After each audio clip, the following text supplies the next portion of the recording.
ناید به کف بی زحمت و رنج، کسی دارد خیرت او صاحب گنج. اگر خواهی که ذهنت رشد یابد، بیا و روی بر بازی شطرنج. سلام تماشابینان عزیز، برنامه نوبتی فرزین است منظور شما. درس امروزه ما درباره مهره فرزین می باشد. خاطررسان می شویم درس گذشته ما درباره مهره فیل بود. بچه ها کنی که به من می گوید که مهره فیل چی طور حرکت می کند و کدام وظیفه ها را دارا است؟ مرحمت با من گپ می زند عبدالرحمن جان. مهره فیل میتواند تنها با خط دیاگونالی حرکت نماید. مهره های فیل در خانچه های C1 و F1 جایگیر است. مهره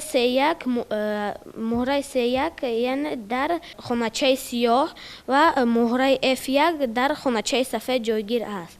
مهره های سیاه باشند در خانچه C8 در خانچه سفید و در خانچه F8 در خانچه سیاه جایگیر است. اگر مهره فیل سفید ها در خانچه C1 باشد، در خانچه سیاه C1 او تنها میتواند در خط های دیاگونالی سیاه حرکت نماید.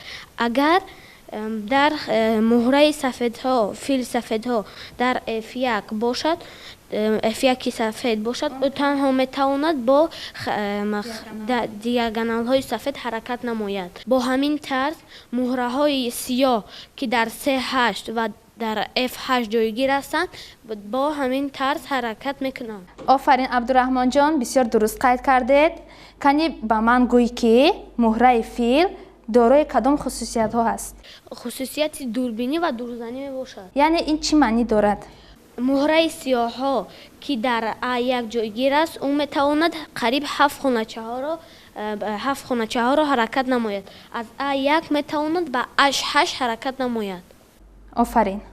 مثلا مهره سفید ها در خانچه G3 جایگیر است. آن را چی طور زده میتواند؟ سراول ما فیلی سیاه ها را به خانچه Y5 گذاشته، بعدا آن را میزنیم. آفرین، جواب درست است. سراول فیل سیاه ها را گرفته به خانچه Y5 میگذاریم.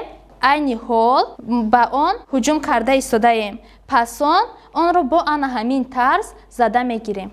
بچه های عزیز، درس گذشته به شما فهم شد؟ بله.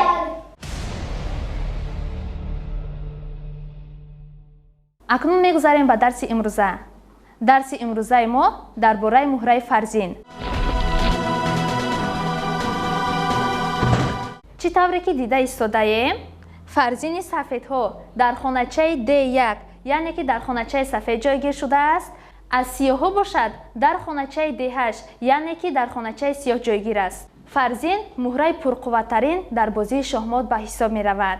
چی طوری که شما می دانید برنامه ما نیز با نام فرزین نامگذاری شده است. بیایید درباره فرزین یعنی که چی طور آن حرکت می کند، چی طور گشت می کند و چی طور مهره های حریف را زده می گیرد به شما معلومات می دهیم.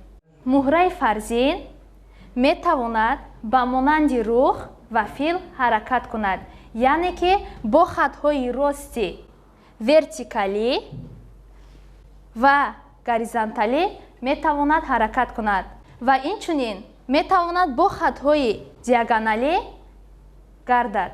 بچه ها به فرزین دقت جدی دادن لازم است. فرزینی که در مابین تخته ایستاده می تواند به 27 میدان های گوناگون گردد. یعنی که چی طوری که دیده ایستاده ایم، فرزین سفید ها در خانچه Y5 جایگیر است. آن می تواند با خط های ورتیکالی، با خط های دیاگونالی و با خط های گوریزونتالی چی به بالا، چی به پایان، چی به طرف راست، چی به طرف چپ حرکت کند. چی طوری که ما در اینجا دیده ایستاده ایم، فرزین در خانه Y5 ایستاده با خط های سبزی که آورده شده است، با خواهش بازیگر می تواند با یک خانچه، می تواند با 2 خانچه و می تواند تا آخر خانچه حرکت کند. چی طوری که ما در درس های گذشته قید کرده بودیم، مهره فیل چی طور حرکت می کند؟ با خط های راستی ورتیکالی و با خط های راستی گوریزونتالی. муҳраи фил бошад бо хатҳои диагонали сиёҳ, дигараш бошад бо хатҳои диагонали сафед ҳаракат мекунад. Фарзин бошад вазифаҳои ҳарди ҳамин муҳраро иҷро мекунад. Метавонад ба монанди рух бо хатҳои рости вертикалӣ ва метавонад бо хатҳои рости горизонталӣ ҳаракат кунад. Як чизи дигарро бояд донист ки агар муҳраи фарзинро дар давоми бозӣ мо аз даст диҳем, яъне ба ҳариф барои шикаст додани мо ҷидду ҷаҳди зиёд лозим намешавад. Агар мо муҳраи ҳарифро, яъне ки муҳраи фарзини ҳарифро гирем, мо метавонем тезтар ҳарифро мағлуб созем. Барои ҳамин бозингарро зарур аст ки бо эҳтиёткорона бозӣ карда муҳраи фарзинро аз даст надиҳад. Бачаҳои азиз, дар баробари пурзур буданаш он наметавонад аз болои муҳраи худ ё ин ки аз болои муҳраи ҳариф гузашта наметавонад. ҳоло муҳраҳоро мегирем. Фарзинро дар хоначаи Е1, пиёдаро дар хоначаи Е2 мегузорем. фили сиёҳҳоро бошад дар хоначаи Е6 мегузорем. Дар ин ҷо муҳраи фарзин аз болои муҳраи худ ҷаҳида наметавонад. Дар сади роҳаш муҳраи пиёда истода аст, он наметавонад аз болои он гузашта муҳраи ҳарифро зада гирад. Агар мо хоҳем муҳраи ҳарифро гирем, метавонем бо дигар тарз ҳуҷум карда онро гирем. Яъне масалан ин тавр метавонем онро дар хоначаи D1 гузошта, пас он дар хоначаи D6 ҳуҷум карда бо ана ҳамин тарз муҳраи ҳарифро аз тахтаи шоҳмот мегирем. Ба шумо фаҳмо шуд бачаҳо? Бале!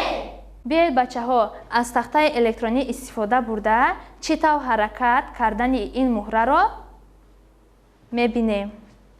Дар ин ҷо чӣ тавре ки дида истодаем, оварда шудааст ки муҳраи фарзин, яъне ки бо се тарз метавонад муҳраи ҳарифро ҳуҷум карда онро зада гирад. чӣ тавре ки дар тахтаи якум дида истодаем, фарзини сафедҳо дар хоначаи C1 қарор дорад, яъне ки дар хоначаи сиёҳ. фили сиёҳҳо бошад дар хоначаи H8 ҷойгир аст. мо метавонем дар ин ҷо бо се роҳ фили сиёҳҳоро ҳуҷум карда онро зада гирем.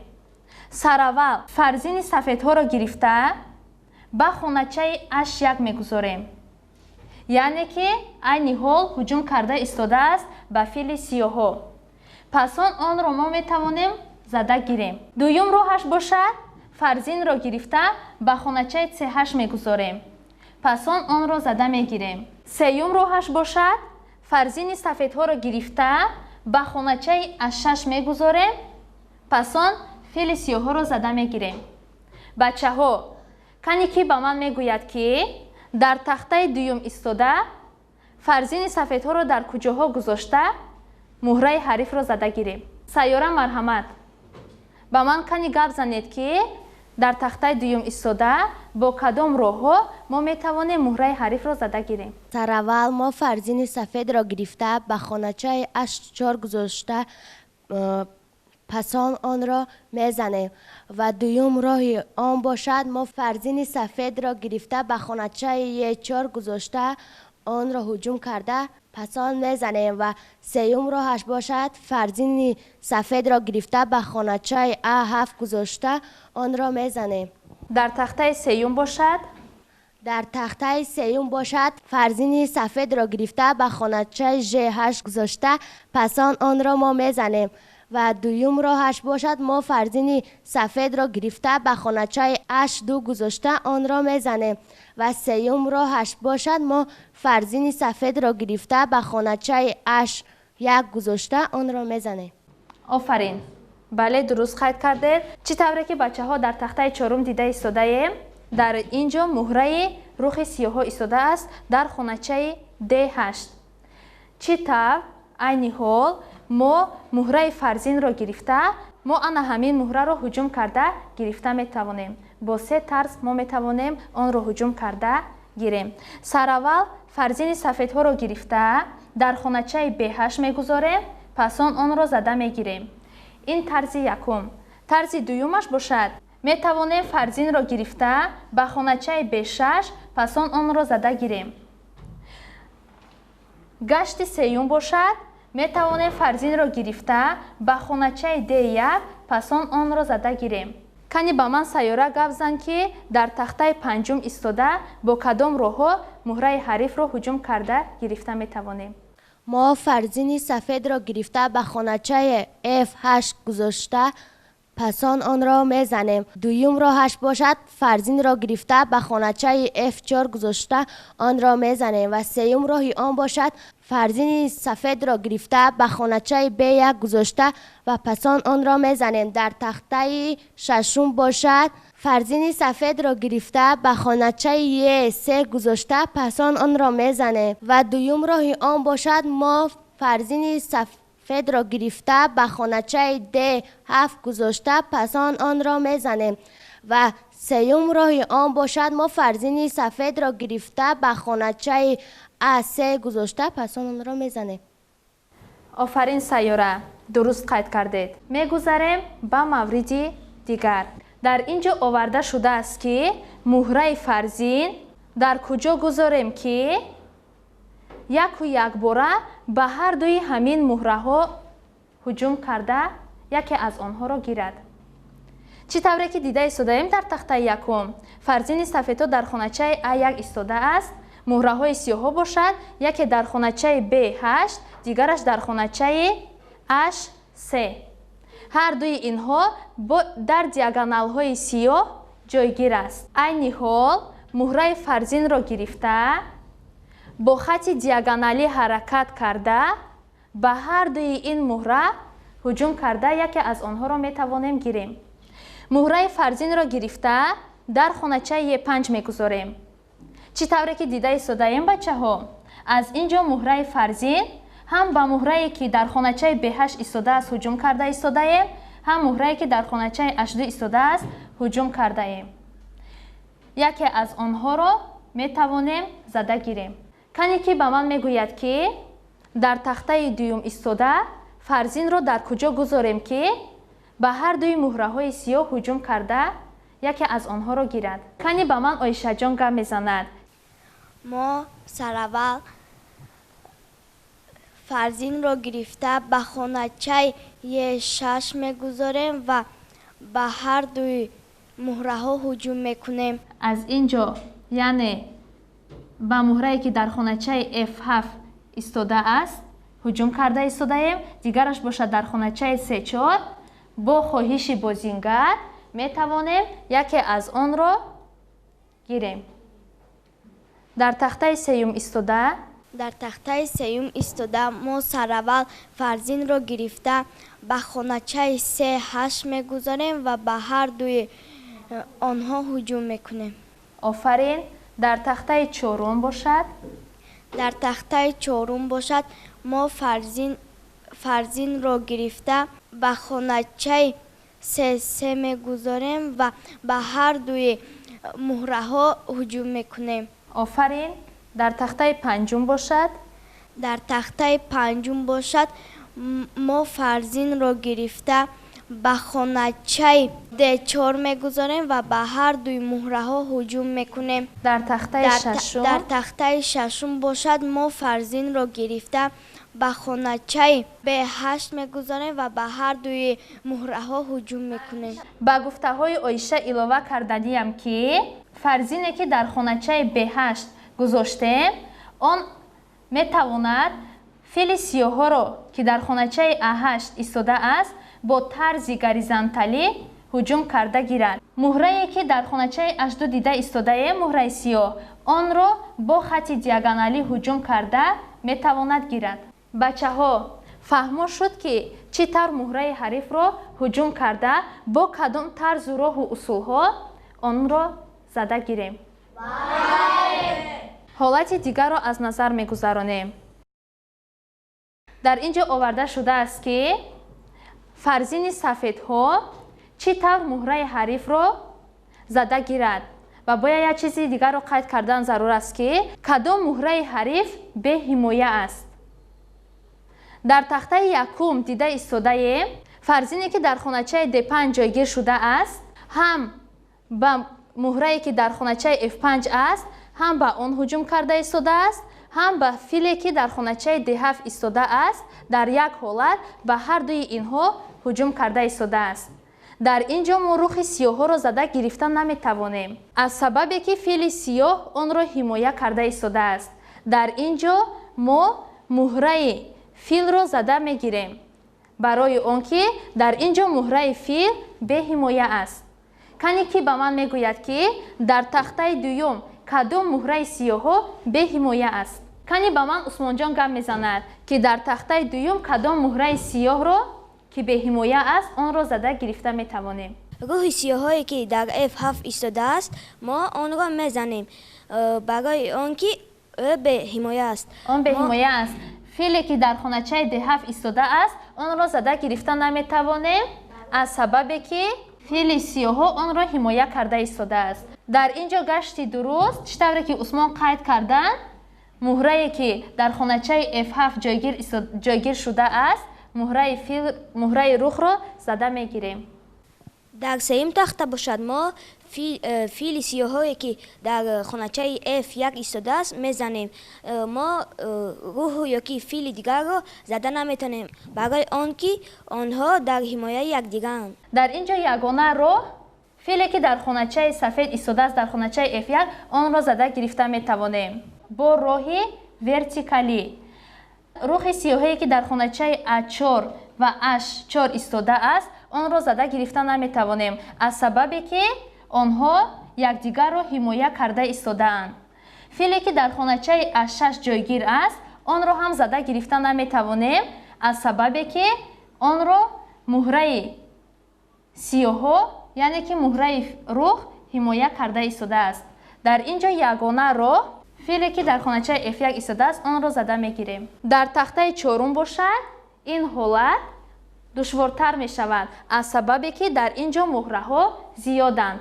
кани Усмонҷон ба ман гап занед ки дар тахтаи чорум истода фарзини сафедҳо кадом муҳраи сиёҳҳоро зада гирифта метавонад? дар тахтаи чорум бошад, мо фили B5-ро гирифта мезанем, барои он ки ӯ беҳимоя аст. офарин. фили сиёҳе ки дар A3 бошад, дар тахти ҳимояи рӯҳи H3. боз мо рӯҳи H3-ро зада наметавонем, барои он ки фарзин ӯро ҳимоя дорад.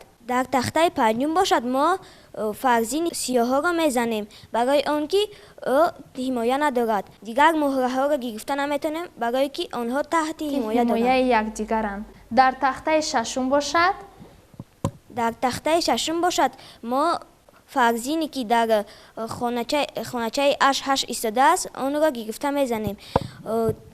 дигар муҳраҳоро гирифта наметавонем, барои он ки онҳо дар таҳти ҳимояи якдигаранд. офарин. Усмон дуруст қайд карданд. мегузарем ба дигар ҳолат. дар ин ҷо оварда шудааст ки бояд аз ҳардуи ин як муҳраро фарзини сафедҳо ҳуҷум карда зада гирад. чӣ тавре ки дар тахтаи якум дида истодаем, фарзин дар хонаи F1 ҷойгир аст, муҳраи сиёҳҳо бошад, дар хоначаҳои G8, яке дар хонаи сафед, дигараш дар хонаи сиёҳ, яъне ки дар хоначаи H8 ҷойгир аст.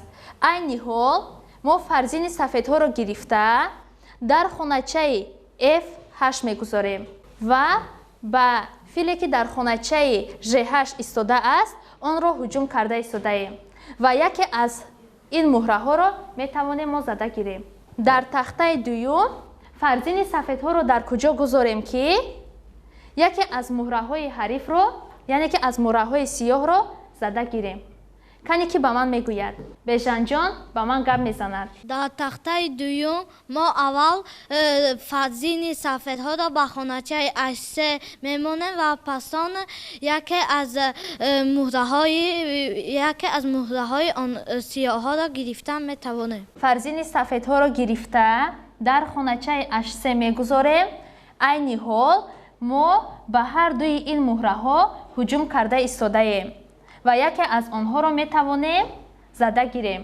дар тахтаи сеюм бошад. дар тахтаи сеюм мо фарзини сафедҳоро ба хоначаи ашду мегузорем ва баъд яке аз муҳраҳои онҳоро гирифта метавонем. офарин. дар тахтаи чорум бошад. дар тахтаи чорум мо фарзини сафедҳоро ба хоначаи чор мебарем ва пас он яке аз муҳраҳои онҳоро гирифта метавонем. офарин. чӣ тавре ки дида истодаем, дар тахтаи якуму дуюм сеюм дар ин ҷо танҳо муҳраҳои филанд. а дар тахтаи чорум бошад яке муҳраи рух ва дигаре муҳраи фил. мо метавонем фарзини сафедҳоро гирифта дар хоначаи панҷ гузорем. не. бале, дуруст қайд кардед. наметавонем гузорем. барои чӣ ин корро мо иҷро карда наметавонем? барои он ки онҳо бо фили худ фарзини моро мегиранд. метавонанд гиранд. офарин. яъне ки дар ин ҷо ҷавоби дуруст фарзинро гирифта ба хоначаи чор мегузорем ва ба ҳардуи инҳо дар як ҳолат ҳуҷум карда истодаем ва яке аз онҳоро метавонем мо гирем. дар тахтаи панҷум бошад. дар тахтаи панҷум мо фарзини сафедҳоро ба хоначаи А5 мегузорем ва пас он яке аз муҳраҳои сиёҳҳоро гирифта метавонем. бале, дуруст. дар тахтаи шашум мо фарзини сафедҳоро ба хоначаи А6 мегузорем ва яке аз муҳраҳои сиёҳҳоро гирифта метавонем. бале, бежанҷон дуруст қайд карданд. чӣ тавре ки мо дар ин ҷо дида истодаем, дар тахтаи якум фарзини сафедҳо дар хоначаи А6 истодааст, аз сиёҳҳо бошад дар хоначаи Ж5. хоначаи H5 бо хати сурх ишора карда шудааст. дар ин ҷо оварда шудааст ки фарзини сафедҳо чӣ тавр ана ҳамин хоначае ки бо сурх ишора карда шудааст онро ҳимоя кунад ки муҳраи сиёҳҳо он ҷо омада натавонад. фарзини сафедҳоро гирифта ба хоначаи Е2 мегузорем. бо хати диагоналӣ онро мо муҳофизат мекунем ки муҳраи сиёҳҳо он ҷо омада натавонад. кане ки ба ман мегӯяд ки дар тахтаи дуюм фарзинро дар куҷо гузорем ки муҳраи сиёҳ ба ана ҳамон хати сурх омада натавонад. кани меҳрудоҷон ба ман гап мезанад. дар тахтаи дуюм мо фарзини сафедҳоро гирифта дар хоначаи H6 мебарем ки ӯро фарзини сиёҳҳо зада наметавонад ва мо хоначаи H5-ро ҳимоя карда истодаем. офарин. меҳрудоҷон дуруст қайд карданд. фарзинро гирифта ба хоначаи Ж6 наметавонем гузошт аз сабабе ки он таҳти ҳимояи фарзини сиёҳҳо аст. дар тахтаи сеюм бошад.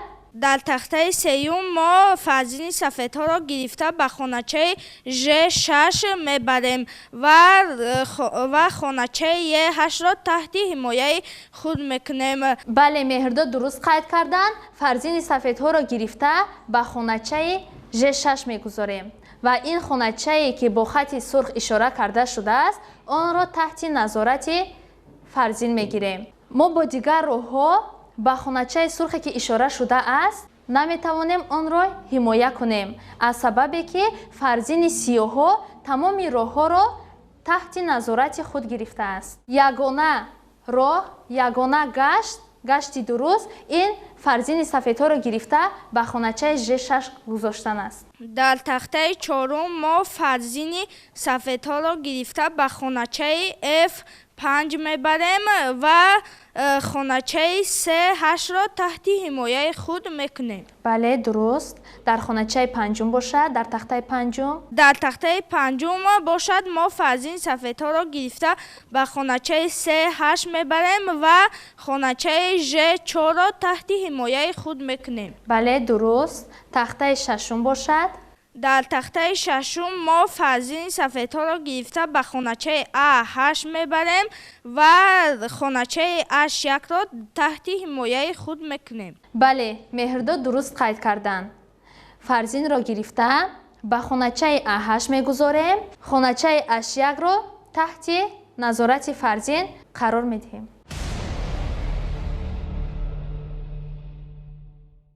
бачаҳои азиз, дарси имрӯза ба шумо фаҳмо шуд? бале!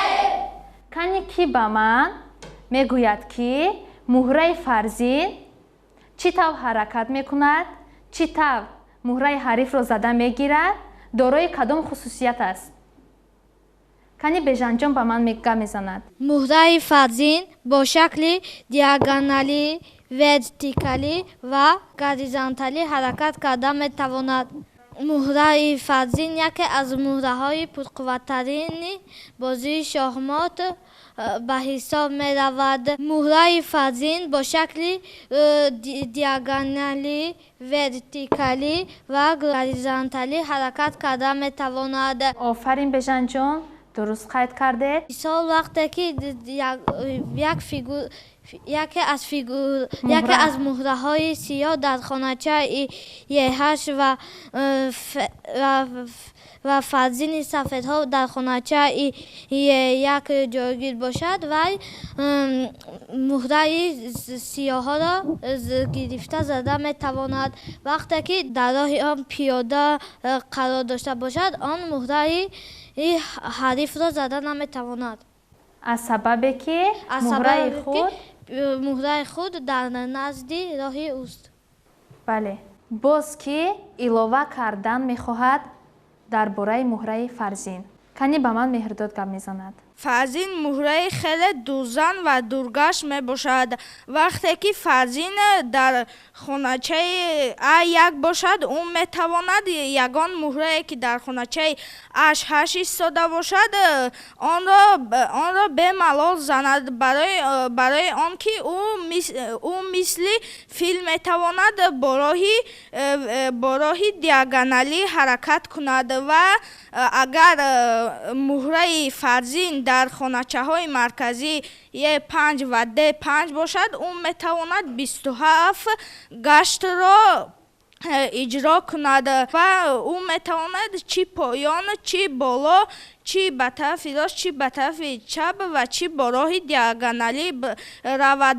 ва муҳраи фарзин муҳрае мебошад ки дар ҳамбастагии рух ва фил мебошад, яъне ки вазифаи ҳардуи онро иҷро карда метавонад. бо ҳамин барномаи имрӯзаи мо ба анҷом мерасад. агар суоле доред ва ё мехоҳед дар барномаи мо иштирок кунед, пас метавонед ба мо муроҷиат намоед. хайр тамошобинони азиз, то барномаҳои оянда бо шабакаи мо бимонед.